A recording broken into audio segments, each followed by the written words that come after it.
Hello everybody, welcome. I'm No02 and thank you for watching this video. We have here, well, frankly, my very first weapon kit build setup for Deep Rock Galactic for the Scout here. I'm calling this the Plasma and Goo, where we're going to be taking advantage of the Pheromone Bolt and Grenade to enhance the overall crowd control capabilities of the Drac 25 Plasma Carbine, and also recognize how the pheromone tools for the Scout also help sort of fill in the gaps for the Drac 25's weakness, which is dealing single target damage versus high health enemies like the Praetorian, the Warden, and so on and so forth. Link in the description of this video will take you to an insane solo mission where I will use this kit, well, successfully, otherwise I wouldn't post it, successfully use this kit in an insane mission to basically show off how it works and its playstyle. I'll talk about it a little bit and things like that as well. In that mission, I will not be using any overclocks. One, because, I don't want you guys to feel like you need an overclock to be insane mode. But two, and more realistically, I don't have any. I'm a little new. I don't have those overclocks, which some of you also might be in that same position. And this build works just fine without the overclocks. These build does not revolve around the overclocks. It just gets stronger if you have them. And so we'll talk about the overclocks at the very end. But they're not necessary if you don't have them, which is a good thing for you new players out there. So, when it comes to our flare gun, our grappling hook, our armor rig, and our pickaxe, as well as our perks, choose whatever you want. Though that is not the focus point of what we're doing here. Choose whatever you want. When it comes to our perks here, I'm sort of like built around Iron Will with the ability to pick up people quickly, heal ourselves, a resupplier. Just in general sense, right, with utilizing our grappling hook and the Scout's ability to basically like solo clutch save missions by Iron Will, pick someone up, heal ourselves through various means, blah, blah, blah. It feels quite good. I think kind of a general build and sort of like a generally good build for the Scout. We have Thorns because we're going to be running on our Plasma Carbine, Plasma Splash, and we no longer one-shot swarmers, and so the Thorns is a nice way to help us deal with those enemies, those swarmers who might be sneaking past our pheromone little control zones here. And we'll start with the Drac 25 Plasma Carbine and how I like to build it and how I've really enjoyed building it. I know a lot of people end up picking improved thermals, but for the most part, I just feel like a good trigger finger is all you need to deal with the heat and things like that. And so I actually much rather have this be a more of a point fire weapon, or what is it? I can't remember the term for it. When the bullets hit the target faster, more instantly. Because the slower projectiles makes this gun really hard to shoot flying targets or moving targets, and so I know it's possibly a skill thing, but I just find it really, really easy to hit moving targets when I run the particle accelerator here. And I find the ammo to be quite precious in this game, and so I just want to utilize missing less. Utilize the projectile speed to miss less in general. When we pick up larger battery, I think this is a must-have over the extra damage. Then we have the Gen 2 cooling system. What I really like about this is that I typically don't just hold down the fire button and go, go, go.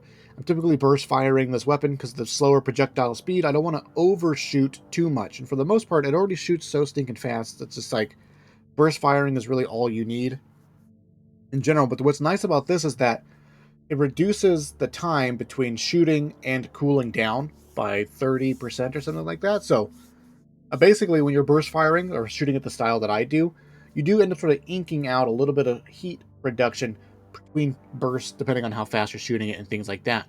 And now we have it all, Plasma Splash, or what we're building around in general. What we're building around in general here is this splash damage. The overall damage of the Plasma Carbine is pretty dang weak. And it shoots really fast, so it's like ideal, obviously, for crowd control. This sort of basically doubles down on the idea of this like just dealing with swarms of enemies. But it's only a 1 meter radius when it comes to the Plasma Splash. It's not very big.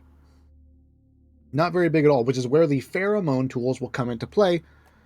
When it comes to this final perk, for the longest time in the world, I just didn't run it. I don't have it here. I don't like either of these perks for the Plasma Carbine.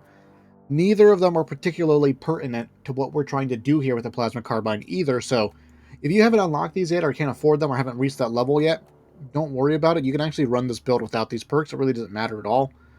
For the most part, I just run the manual overheat because it technically helps us do stuff. But the thermal feedback loop, I find it to be a little detrimental because, again, like, I think there's an issue of overshooting with this gun because of the slower projectile speed. So you're shooting, you're watching the enemy's health bar go down. You don't really stop shooting instinctively until they are dead. And so between them dying and you shooting projectiles, there's extra shots that are basically wasted, overshooting. And so increasing our fire rate as we get closer to overheating just means that there's more opportunity to overshoot with a weapon that already shoots super duper fast. And here it is. Here is the BoltShark. This is sort of where the build really begins to come together in general. It is with the special bolt pheromone. Basically, you shoot the special pheromone bolt at a big healthy target, and everything in the general area around it will be aggroed onto it. They will begin attacking it. Being attacked by a swarm means that our big healthy target, like a warden or whatever, is going to be taking damage, essentially increasing our overall potential DPS versus high health targets with our Drac 25. That's great because we're literally doing 4 points of damage per bullet to a high health enemy. It's not ammo efficient. The pheromone bolt helps us compensate that for a little bit. Also, the general bolts for the BoltShark is also our primary way of dealing with those high health targets. Pheromone bolt it, get the horde crowd control sort of going together, and then if you need to sort of wipe off the horde, you use your Drac 25 to do so, and then whatever is left over of our what is it, Patronian? What's this stupid thing called? Where is it at? Where is it at? Where is that? Praetorian, Plutonium. Anyways, that's sort of the whole idea of it, because when you shoot a target with the pheromone bolt, they get swarmed. That 1 meter radius on our plasma splash is still pretty small, but it allows us to, the pheromone bolt allows us to basically compensate for distance a significant, like it's by a huge amount, because you'll be able to basically hit more than one target pretty regularly, pretty comfortably when you have a whole swarm of enemies all around a Praetorian and things like that. It's really, really, really nice. And so now we picked up the expanded special quiver so that we can shoot more Praetorians, extra reload speed. When it comes to the radio transmitter and the battle frenzy, I think they're both fairly underwhelming.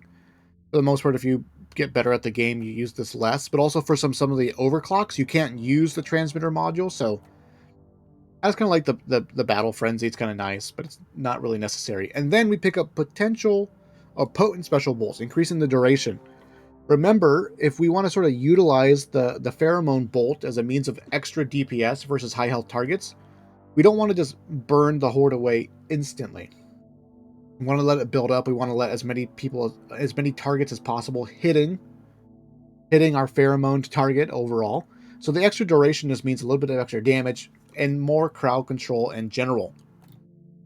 And then we use the Pheromone Grenade for when we don't have a nice clear target. If you pheromone bolt a grunt or a lower health enemy, they die too quickly.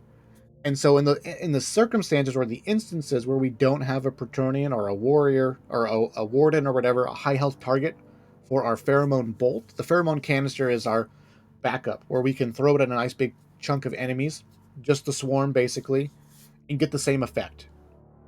And get the same effect where we get a bunch of enemies clustered up. Once they're all nice and clustered up, we just fire into the horde of it all, and you get some splash damage out of it, and it's quite nice. And that, for the most part, is the build. That is the plasma and the goo. The PLASMA-GOO build.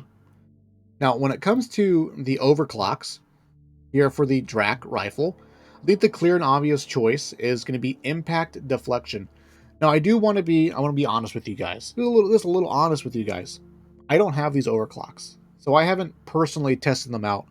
But having gone through and read all of these overclocks, I think clearly the impact deflection is the way to go. It is the way to go, I think. Why? Imagine the scenario. You have the pheromone bolt and a high health enemy. The impact deflection bounces off of enemies. That high health enemy is sitting in the center of a swarm of enemies. So you can shoot at the high health enemy in the middle of the swarm, deal damage to it, Deal some splash damage to the swarm that's on the side that you're shooting, and then it will bounce off of the Praetorian, I need to stop saying that word, the Warden, off of the Warden in the middle, bouncing into the crowd of enemies. And so we're going to basically effectively doubling our damage per shot, and sort of like exponentially growing in potential damage because of the splash damage overall. That's really, really, really nice. In my mind. I got it. Here's my problem. Here's a little bit of reality time for you guys, right? I want to make these guides. I want to play the game, make these guides, give you my insights, and help teach players, especially new players who are coming to the game, how to sort of figure out build orders and things like that, and see the synergy. See the synergy that things have in between, characters and equipment and gear and things like that. But I don't want to wait. I don't want to grind out these overclocks, and so again, take it with a grain of salt here. These are the overclocks that make sense in my mind, but I haven't personally tried them out. Yet, as far as their synergy with this build. What I like about this now is we're going to pick up Firebolt.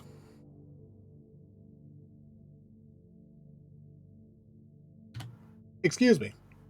We're going to pick up Firebolt for the BoltShark. And here we have like basically synergy in itself. Like the BoltShark now has the ability to set itself up. Pheromone a high health target. It gets swarmed. Switch over to your normal bolts, shoot your high health target, and now you're dealing fire damage AoE to the swarm itself. Again, we're doubling down on that crowd control capabilities and things like that. Looks strong. I'm sure it feels strong. It sounds cool. Things like that. So that is the potential overclocks that you can run with this build. Again, just in a general sense here, right? We use the Pheromone Grenades to cluster enemies together, and we use the splash damage of the Plasma Carbine to basically be more ammo efficient and blow through those enemies more quickly. And also the pheromones will help us deal more damage to those high health enemies, compensating for the lack of damage that our Plasma Carbine has. So, questions, concerns, problems, things that I missed. I would love, love, love to hear about them, as well as any potential tweaks that you guys have on this build. Maybe an overclock that you think is better for this build. I would love to hear it and see it and know it and things like that. I would really, really appreciate it. Don't forget, I think it'll be popping up on the screen, but link in the description where I will then use this build without overclocks in an insane mission, basically talking about it, showing it off, how it works, and things like that. Thank you guys for watching. I appreciate it, and I will see you in the future.